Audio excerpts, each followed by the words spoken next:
Estimados y queridos alumnos del cuarto grado de secundaria, les doy la bienvenida. Aquí les habla la profesora Sheila Monca del área de Historia del Perú y del mundo. Muy bien, el día de hoy vamos a hablar acerca de los movimientos indígenas del siglo XVIII. ¿Qué ocurrió en el siglo XVIII? Tengamos en cuenta que se dio un conjunto de levantamientos e insurrecciones indígenas que remecieron la estructura del poder colonial. ¿Y cuáles fueron los motivos? Fueron diversos, ya que uno de los principales fue el malestar social que provocaron directamente las medidas reformistas. ¿Y quienes aplicaron las medidas reformistas? Fueron aplicados por los Borbones. Ya, chicos, tengamos en cuenta que se va a dar el siglo de las rebeliones, de la cual se van a producir aproximadamente casi 100 levantamientos en contra de la autoridad colonial. Ahora, ¿cuáles son los dos motivos que se propiciaron a este hecho? Uno era el abuso de los corregidores en el sistema de repartimientos. Estamos hablando del sistema de trabajo que realizaban en este caso la masa indígena, y la introducción de las reformas borbónicas, donde indicaba el incremento de impuestos y tributos en beneficio de la corona, y quien iba a afectar directamente no solamente fueron a los indígenas, sino a los mestizos y criollos. Muy bien, entonces de esta manera se propició el movimiento de rebeliones. Tengamos en cuenta que esta movilización se suscitó en toda la clase obrera, y por ende fueron sectores oprimidos de la sociedad. Tengamos en cuenta, chicos, también de que el levantamiento está en contra de las autoridades coloniales y también por los abusos que acometían contra ellos. Muy bien, ahora, ¿cuáles son las principales rebeliones que se suscitaron? Las principales rebeliones fueron tres elementos principales. La rebelión de Juan Santos Atahualpa, que se suscitó en el año de 1742 a 1756.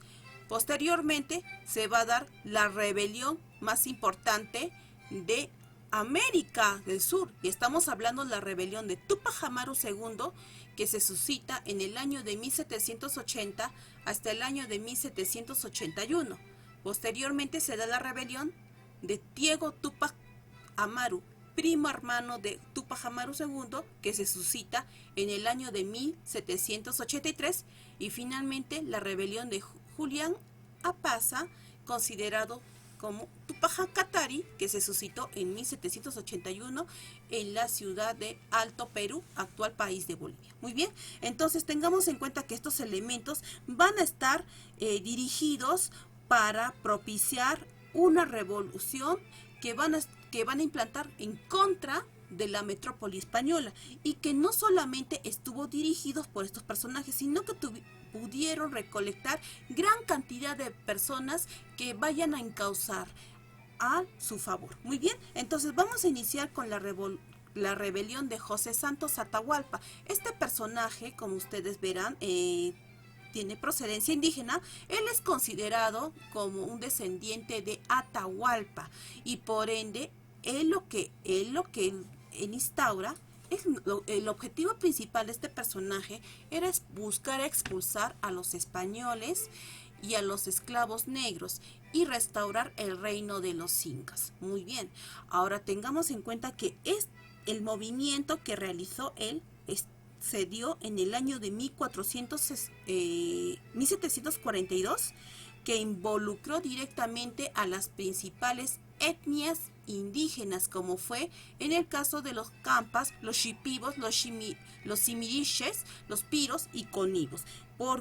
Profesora, ¿y cómo se pudieron contactarse con ellos? Porque en el caso de José Santos Atahualpa, él fue instruido y educado en un colegio jesuita, San Francisco de Borja, en la ciudad de Cusco, y por ende él viajó a Europa, donde pudo aprender, aparte del español y latín, aprendió perfectamente el quechua, y este instrumento le sirvió justamente para comunicarse con los indígenas. Tengamos en cuenta que la imagen del indígena en la selva era duramente maltratado, por parte de las entidades españolas, ya que ellos no tenían algún derecho alguno para poder trabajar dentro de sus tierras y por ende eran sometidos a trabajos forzosos por medio de las mitas y los obrajes, ya que pertenecían a un corregimiento. ¿Ya, chicos? Ahora, también ellos fueron evangelizados por los franciscanos y por ende los frailes franciscanos también fueron testigos del maltrato que acometían contra estas etnias. Entonces ellos de esta manera buscaron una excusa perfecta para unirse con José Santos Atahualpa y poder unificar a la rebelión que se va a realizar. Ahora, ¿cuándo se suscitó esta rebelión? Durante el gobierno del virrey Marqués de Villagarcía. Muy bien. Ahora, ¿cómo se inicia la rebelión? Se inicia con el ataque de las guarniciones virreinales, así como las reducciones de los obrajes. Ya no asisten a trabajar y por lo tanto tampoco no asisten a la evangelización, en este caso a las misiones franciscanas, ya que también ellos se unen al rechazo de la metrópoli. Muy bien, pero pasa de que ellos al momento de replegarse en todo el territorio de la selva no eran atrapados directamente por los soldados españoles y propiamente el virrey Marqués de Villagarcía vio desesperado este accionar y finalmente por tratar de aplastar la rebelión va a ser reemplazado por el conde de Superunda, que se realiza en el año de 1745. Muy bien, cuando se da la rebelión por el conde de Superunda, él establece una fortificación de los soldados españoles en los territorios que voy a mencionar, ya que la rebelión se suscitó en las regiones de Huánuco, Pasco, Junín y Ayacucho. Entonces aquí ya estamos hablando del replegamiento hacia las zonas de Chanchamayo y Oxapampa para que puedan replegar o extinguir el motín. Pero finalmente ellos tratan de ceder o tratan de contrarrestar este ataque, hasta llegar en el año de 1756, donde la imagen de José Santos Atahualpa desaparece. ¿Qué es lo que ocurrió en este momento, chicos? Pasa de que Juan Santos Atahualpa desaparece de un momento a otro, posiblemente haya fallecido o probablemente haya escapado, aún no lo sabemos. Entonces, cuando se da la desaparición de este personaje, las rebeliones disminuyen y por ende también se da por finalizada en ese momento la labor evangelizadora franciscana, ya que de alguna manera ellos participaron en esta rebelión. ¿Ya, chicos? Muy bien. Entonces vamos a iniciar con la siguiente rebelión de la cual vamos a hablar el día de hoy. Es la rebelión de Tupac Amaru. Esta rebelión estalló aproximadamente entre noviembre de 1780 hasta mayo de 1781. Muy bien, ¿cuál es la consecuencia inmediata que estalló esta rebelión? Fue justamente por la implantación de las reformas borbónicas en el siglo XVIII, y estas se implantaron con la llegada del visitador Areche en 1778. Tengamos en cuenta que la presencia de Tupac Amaru II fue esencial, ya que él era cacique de Surinama, con Tungazuca y Pampamarca, y se proclamó descendiente directo de Tupac Amaru I. Muy bien, ahora, ¿cuál fue la causa de esta rebelión? Primero, tengamos en cuenta que él realizaba transacciones comerciales porque él era arriero, no solamente en la ciudad de Cusco, Arequipa, sino también en la ciudad de Puno. Pero pasa de que se da la creación del virreinato de Río de la Plata, de la cual se separa la ciudad de Charcas y incluye a Puno en el virreinato, ¿ya? Y por ende esto va a afectar directamente al comercio, en el comercio de la región. ¿Qué quiere decir? Que los comerciantes que colindan en el virreinato peruano no pueden hacer ningún tipo de transacción comercial con el otro virreinato, y esto va a afectar enormemente a los trabajadores, especialmente a los indígenas, que de una u otra manera están buscando el sustento para poder pagar los tributos. Ahora, tengamos en cuenta también que en el año 1776 la población andina va a reducirse la capacidad de adquirir dinero por el pago de los tributos, y esto se debe a la modificación del territorio. Y otro elemento a mencionar, las reformas fiscales del visitador José Antonio de Areche, de la cual eleva la alcabala del 4 a 6%. Muy bien, él manifiesta su reclamo, por supuesto, y por ende se va directamente a la audiencia para realizar los siguientes pedidos, ya que en sí va a tener cierta incomodidad por este tipo de hecho. Primero, solicita la finalización de la aduana interna, las alcabalas, porque es un impuesto mayor, los repartos, los corregimientos, porque eran sometidos a crueles abusos, y a la mita. También lo que él solicita es la creación de una audiencia en la ciudad de Cusco, porque veían que sus reclamos no eran llegados a tiempo. Muy bien, pero con estos dos puntos que él menciona, no le dan ningún tipo de favorecimiento, y por ende él propicia una de las rebeliones más importantes del sur. Primero toma al corregidor Antonio de Arreaga, lo captura y 6 días después ordena su ejecución por el abuso que había acometido. Muy bien, entonces desde ese momento ya se proclama Túpac Amaru II como el nuevo reformador de las rebeliones. Entonces tengamos en cuenta, chicos, de que el 16 de noviembre Túpac Amaru va a proclamar directamente la abolición de la esclavitud. ¿Con qué autoridad?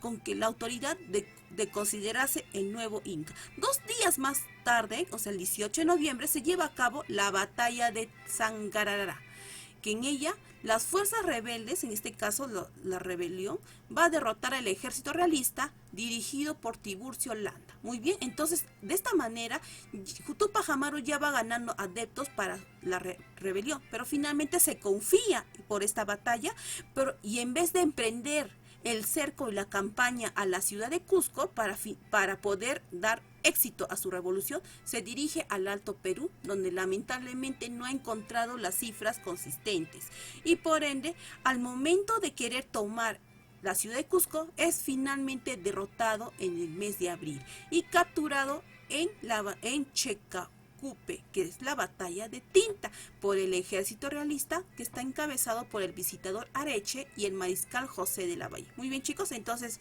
es capturado y enjuiciado, y por ende el 18 de mayo de 1781 Túpac Amaru II fue ejecutado en la plaza de Cusco junto con su esposa Micaela Bastidas, la cacica Tomasa Tito, conde Maita y otras figuras de la rebelión. En este caso también está el hermano de Micaela Bastidas. Muy bien, ahora al finalizar esta rebelión, quien le va a suceder es su primo hermano Diego Cristóbal Túpac Amaru, y aquí comenzamos con la rebelión aymara. ¿Por qué? Porque este personaje va a asumir el mando cusqueño en el Alto Perú, que pertenece actualmente al país de Bolivia. Muy bien, chicos, tengamos en cuenta que aquí también entra la figura de Julián Apaza, que es considerado como Túpac Katari, que juntamente con su esposa Bartolina Sisa van a dirigir la rebelión aymara. Muy bien, ahora tengamos en cuenta que ellos tenían otro tipo de pensamiento totalmente diferente a Túpac Amaru I.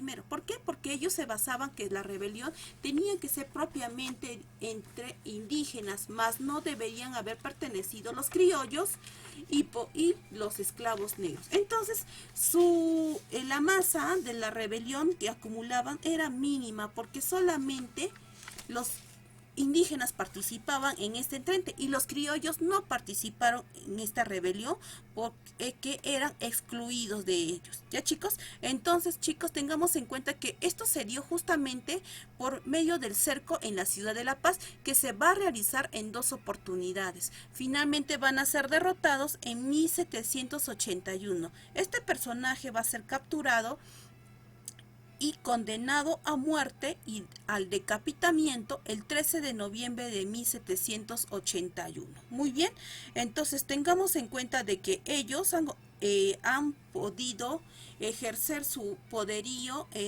revolucionario. Sin embargo, esto también les ha ido en contra, porque algunos indígenas estuvieron en favor de los realistas y también a su vez fueron en contraataque con las rebeliones que hemos mencionado, tanto de Tupac Amaru como de Tupac Katari. ¿Ya, chicos? Muy bien. Otro elemento a mencionar es sobre la figura de Diego Cristóbal Tupac Amaru, que fue el último líder de la rebelión. Tengamos en cuenta que él también inició la cerca de la rebelión. Lamentablemente, él finalmente se rindió porque ya estaba cercado contra las tropas realistas y fue capturado. Ahora, por haber hecho este accionar de arrepentimiento, las tropas que él comandaba fueron torturados a cruentos castigos y finalmente este personaje llega a morir. Es capturado y condenado a muerte en el año de 1783. ¿Ya, chicos? Entonces, tengamos en cuenta de que ellos pertenecían a las principales revoluciones que mayormente propiciaba la masa indígena, y esto se debe justamente a las injusticias que cometían contra ellos y al pago de los tributos totalmente excesivos. Ahora, con estos hechos que se han suscitado, ¿cuáles fueron las principales consecuencias? Primero, tenemos que mencionar que la primera consecuencia fue la abolición de los repartos mercantiles. Eso quiere decir que ya la masa indígena ya no podían estar trabajando en diversas funciones. ¿Por qué? Porque les parecía algo perjudicial a ellos. Muy bien, esto fue implantado en 1780 y por ende se da la supresión de los corregimientos en el año de 1784. Muy bien, la implantación en reemplazo de los corregimientos se da la implantación de las intendencias y de los partidos en el año de 1784. Luego se da la creación de la Audiencia de Cusco en 1787, esto para propiciar la participación de no solamente de los indígenas, sino que también de los cacicazgos, para poder establecer elementos de justicia y no dirigirse directamente hacia Lima, porque así a ellos no les parecía justo. Ya, chicos, trataban de una u otra manera aliarse con los cacicazgos para que no vuelva a haber otras revueltas más adelante. Otro elemento menciona, chicos, Puno. Como hemos mencionado, Puno se ha convertido en una zona totalmente comercial y con Arequipa, Cusco. Entonces se anexó al Virreinato del Perú en el año de 1796.